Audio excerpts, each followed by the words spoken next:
বেড়েছে চামড়া প্রক্রিয়াজাতে ব্যবহার করা রাসায়নিকের দামও।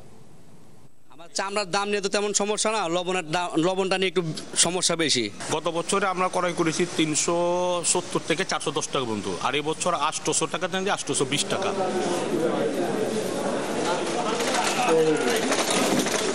এদের মতোই রাজধানীর বেশিরভাগ চামড়া ব্যবসায়ীদেরও একই উদ্বেগ। ঈদের দিন কাঁচা চামড়ায় দেবার জন্য লবণ পাওয়া যাবে তো, কিংবা লবণ কিনতে খরচা কতটা বাড়বে।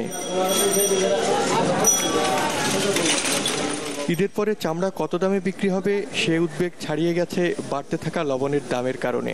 কারণ কাঁচা চামড়া কেনার পর সবার আগে দরকার এই পণ্যটির। চামড়া ব্যবসায়ীরা এরই মধ্যে লবণ মজুত করতে শুরু করেছেন। বলছেন, কোনো কারণ ছাড়াই গত কয়েক মাসে এক লাফে দ্বিগুণ হয়েছে লবণের দাম। দেশে আমাদের প্রচুর লবণ থাকার সত্ত্বেও লবণের মূল্য কেন কমলো না, এটা আমাদের বোধগম্য নয়।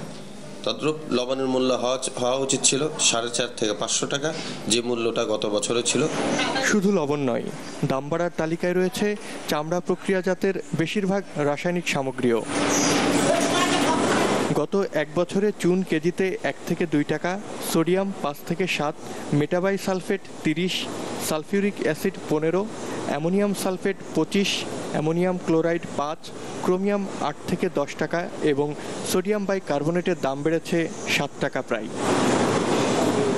হাজারীবাগের কেমিক্যাল ব্যবসায়ীদের দাবি, আন্তর্জাতিক বাজারে অপরিশোধিত তেল ও ডলারের দাম বাড়ার কারণেই রাসায়নিকের দামের এই হেরফের।